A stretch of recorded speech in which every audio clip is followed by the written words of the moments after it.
मोदी और अदानी एक है, दो नहीं है, एक। राहुल ही जॉर्ज है और जॉर्ज का एजेंडा ही राहुल का एजेंडा है।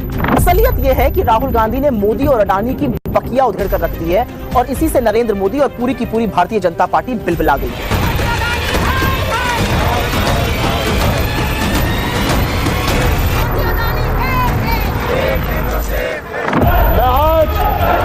सभापति जी, इस इकोसिस्टम को चेतावनी देता हूं, उसकी हर साजिश का जवाब अब उसी की भाषा में मिलेगा।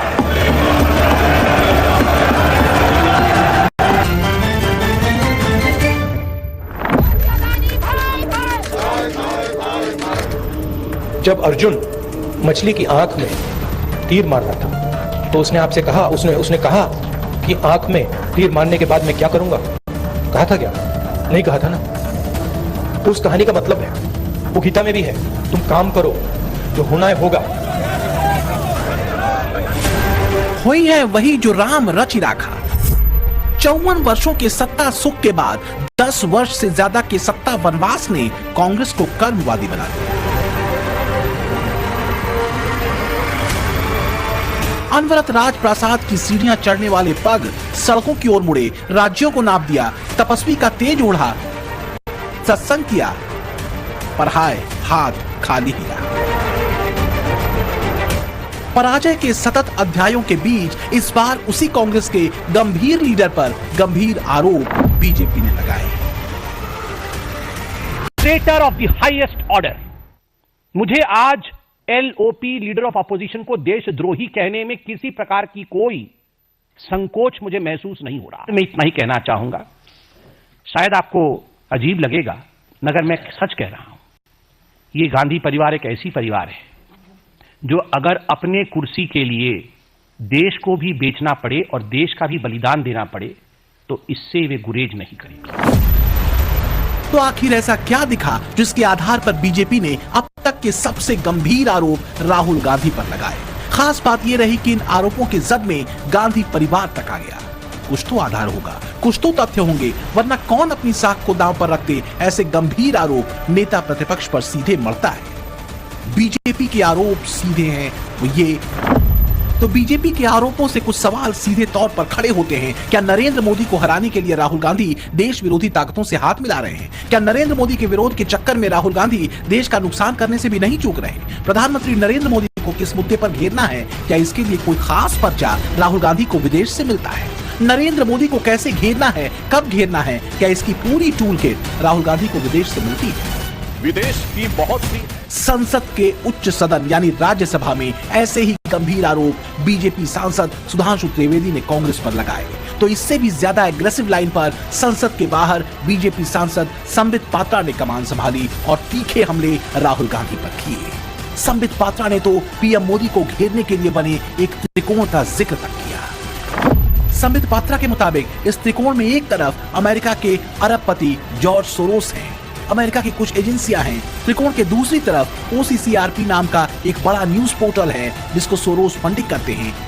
और इस त्रिकोण के आखिरी कोने में राहुल गांधी हैं जो संबित पात्रा के मुताबिक सोरोस के एंटी इंडिया एजेंडे पर काम करते हैं। देखिए, बीजेपी का आरोप बहुत सीधा है। वो अपने आरोपों में कह रही है कि OCCRP की भाषा, लेफ्ट विचारधारा वाले अमेरिकी अरबपति जॉर्ज सोरोस की भाषा और राहुल गांधी की भाषा सब एक है। यह बात तो मैं आपको पाठशाला में कई बार बता चुका हूं कि कैसे जॉर्ज सोरोस भारत के खिलाफ और मोदी के खिलाफ सार्वजनिक मंच से आग उगलता रहता है। जिस इकोसिस्टम की बात बीजेपी कर रही है उस इकोसिस्टम का मास्टरमाइंड जॉर्ज सोरोस माना जाता है। पीएम मोदी से सोरोस की नफरत किस हद तक है, इसे आप ऐसे समझिए कि शख्स ने मोदी समेत दुनिया की कई सरकारों को गिराने के लिए 100 अरब बिलियन डॉलर की फंडिंग करने का ऐलान कर रखा है। बीजेपी का आरोप है कि OCCRP और जॉर्ज सोरोस के एंटी इंडिया अभियान में राहुल गांधी भी शामिल। सवाल लोकतंत्र की लड़ाई के नाम पर व्यवस्थाओं को घोर अव्यवस्था की भेंट चढ़ा देने का है। ये सवाल इसलिए है क्योंकि राहुल गांधी और सोरोस की भाषा बीजेपी एक बता रही है। 24 के चुनावों में मोदी के विरुद्ध यही नरेशन और गाढ़े किए गए थे। राहुल गांधी एक खास नरेशन ब्रांड मोदी के खिलाफ खड़े करते रहे हैं। देश के भीतर भी और बाहर भी। वो ये कि मोदी पूंजीपतियों के मित्र हैं, धार्मिक कट्टरपंथी हैं, उन पर नफरत फैलाने के आरोप भी लगाए गए। संविधान खत्म करने और तानाशाही के आरोप भी राहुल गांधी ने देश और विदेश की धरती से मोदी पर लगाए। अब इसे महज इत्तेफाक कहें या कुछ और कि जिस जॉर्ज सोरोस का जिक्र बीजेपी राहुल गांधी पर लगाए गए अपने गंभीर आरोपों में करती है, उस सोरोस की लाइन हूबहू राहुल गांधी जैसी ही रही है। बीजेपी ने इस बार लंबे घटनाक्रमों का पूरा सीक्वेंस दिखाया है कि कैसे विदेशी मीडिया के जरिए हर संसद सत्र से पहले एक मुद्दा निकाला गया और फिर इस मुद्दे को लेकर कांग्रेस नेता राहुल गांधी के नेतृत्व में विपक्ष ने कोहराम मचाया। मैं सिर्फ एक संयोग बता रहा हूं, भारतीय फार्मर्स के बारे में रिपोर्ट आती है 3 फरवरी 2021, बजट सत्र है 29 जनवरी 2021। पेगासस रिपोर्ट आती है 18 जुलाई 2021, मानसून सत्र है 19 जुलाई 2021। उसके बाद 31 जनवरी 2023 से भारत की संसद का बजट सत्र शुरू होता है और 24 जनवरी 2023 को हिंडनबर्ग रिपोर्ट आती है। जनवरी 2023 में भारत की संसद का सत्र शुरू होता है और 17 जनवरी 2023 को बीबीसी की डॉक्यूमेंट्री आती है, इंडिया द मोदी क्वेश्चन। और गंभीर महत्वपूर्ण बात है, 20 जुलाई 2023 को भारत की संसद का सत्र शुरू होता है और मणिपुर वायलेंस का वीडियो 19 जुलाई 2023 ठीक एक दिन पहले जारी होता है। भारत के राजनीतिक इतिहास के एकमात्र चुनाव थे जब विदेश में कोई रिपोर्ट नहीं, मैं विपक्ष सदस्यों से कहना चाहता हूं, रिपोर्ट नहीं, भारत के इतिहास का एकमात्र चुनाव था जब विदेश की एक गवर्नमेंट ने, रशियन गवर्नमेंट ने ऑफिशियल स्टेटमेंट दिया कि भारत के चुनावों में विदेशी हस्तक्षेप हो रहा है। ऐसा भारत के इतिहास में कभी नहीं हुआ और इसके बाद दूसरी सरकार के द्वारा उसका खंडन किया गया। महोदय, मैं अपने विपक्ष के साथियों से पूछना चाहता हूं कि यह जान के हो रहा है या अनजाने में? अगर अनजाने में हो रहा है तो ईमानदारी से आइए और खुलकर चर्चा करिए। यदि जान के हो रहा है तो मैं अनुरोध करना चाहूंगा कि इसके ऊपर गहन जांच होनी चाहिए कि अपने वतन पर सदियों तक है रही हुकूमत गैरों की, लेकिन कुछ चेहरों पर अब तक धूल है उनके पैरों की। 2 साल पहले चली भारत यात्रा का हासिल बस यही हो सका कि खींचते तानते राहुल गांधी नेता प्रतिपक्ष बन गए। बीजेपी का आरोप यह है कि राहुल गांधी की भारत जोड़ो यात्रा से लेकर संसद में उछलते उनके मुद्दों का कनेक्शन जॉर्ज सोरोस से जोड़ता है। फिर चाहे वो भारत जोड़ो यात्रा में सोरोस की कंपनी के वाइस प्रेसिडेंट सलील शेट्टी के राहुल गांधी के साथ तस्वीर हो या राहुल गांधी का अडानी नाम जप। मोदी जी अडानी जी का इन्वेस्टिगेशन नहीं करा सकते क्योंकि अगर वो कराएंगे तो अपना इन्वेस्टिगेशन कराएंगे। मोदी और अडानी एक है, दो नहीं है, एक है। जॉर्ज सोरोस और राहुल गांधी ये एक ही हैं। राहुल ही जॉर्ज है, राहुल ही जॉर्ज है और जॉर्ज का एजेंडा ही राहुल का एजेंडा है। जो सोरोस चाहता है वही राहुल चाहते हैं।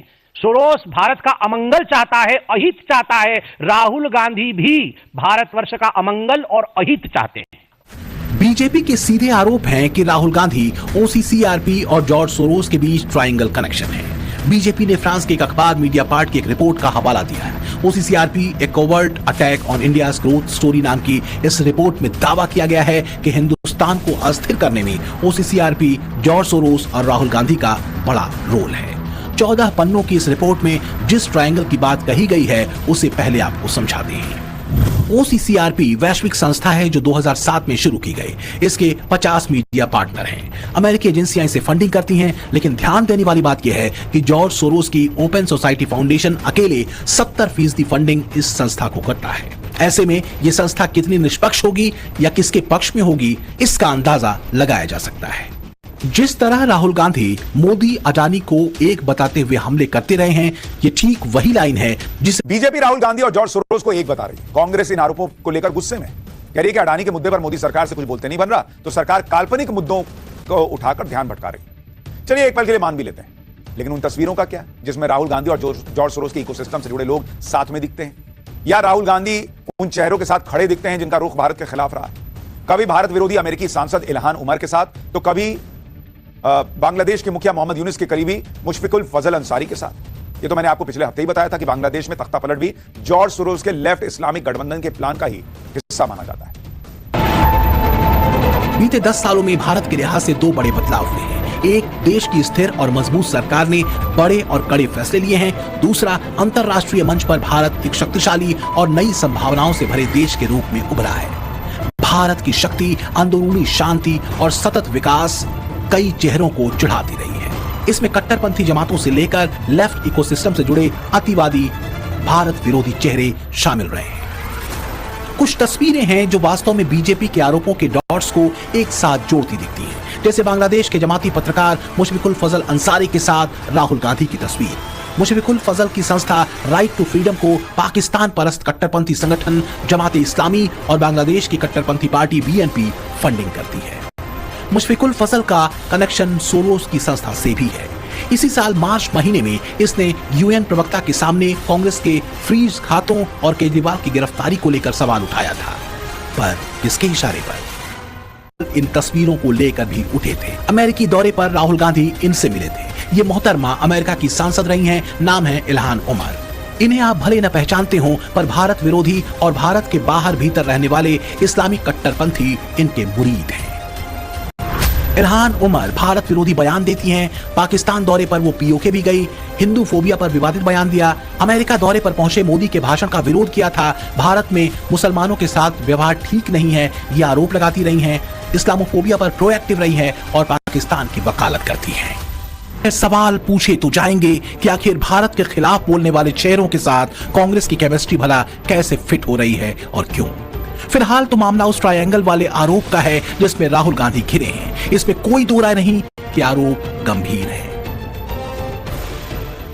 राजनीति में आरोप प्रत्यारोप चलता रहता है, लेकिन जिस तरह के आरोप राहुल गांधी पर बीजेपी ने लगाए हैं वो बहुत गंभीर हैं। जॉर्ज सोरोस के साथ राहुल गांधी के कनेक्शन के आरोप लगाते हुए बीजेपी ने वो तस्वीरें तक शेयर की जिसमें वो सोरोस की एक संस्था के वाइस प्रेसिडेंट सलिल शेट्टी के साथ भारत यात्रा के दौरान घूमते दिखे। तो अगर बीजेपी के आरोप किसी प्रोपेगेंडा का हिस्सा हैं, तो फिर तस्वीरें क्या हैं? पब्लिक पूछ रही है। वो कनेक्शन क्या है जो जिनके सारे डॉट्स मिलकर वही सवाल पूछ रहे हैं जो बीजेपी उठा रही है? क्या वाकई आरोपों में कोई सच्चाई है? आइए देखते हैं। बीजेपी आरोप लगाती है कि राहुल गांधी और कांग्रेस OCCRP के एजेंडे को ही आगे बढ़ाते हैं और ये एजेंडा जॉर्ज सोरोस का ही होता है। OCCRP आज से नहीं, कोविड के दौर से ही भारत और PM मोदी के खिलाफ विदेशी मंच पर एजेंडा सेट करता रहा है। जरा समझिए कि कैसे OCCRP ने कई बार भारत की इमेज को नुकसान पहुंचाने की कोशिश की और बीजेपी के मुताबिक कैसे हर बार कांग्रेस ने इसके एजेंडे को अपना एजेंडा बनाया।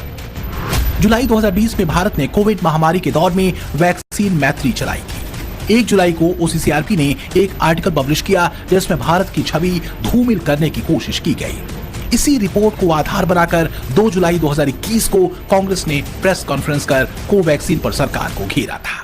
इसी तरह 18 जुलाई 2021 को OCCRP की रिपोर्ट आई पेगासस को लेकर और इसके ठीक अगले दिन यानी 19 जुलाई को राहुल गांधी ने इस मुद्दे पर प्रेस कॉन्फ्रेंस कर दी। मामला सुप्रीम कोर्ट तक पहुंचा और सुप्रीम कोर्ट ने 26 अगस्त 2022 को इसे खारिज कर दिया।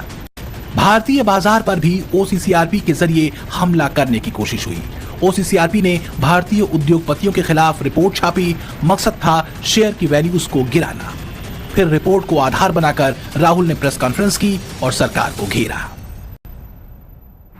बीजेपी की कोई हैसियत ही नहीं है कि वो राहुल गांधी को कुछ भी कह सके। असलियत यह है कि राहुल गांधी ने मोदी और अडानी की बकिया उधेड़ कर रख दी है और इसी से नरेंद्र मोदी और पूरी की पूरी भारतीय जनता पार्टी बिलबिला गई है। अडानी के सारे नौकर राहुल गांधी को देशद्रोही बुला रहे हैं। नरेंद्र मोदी और बीजेपी एक बात और कहनी है, ये देश के खिलाफ अंतरराष्ट्रीय साजिश वाला जो जुमला और स्क्रिप्ट है ना, ये थोड़ी पुरानी हो गई है, कुछ ताजा नया लेकर आई।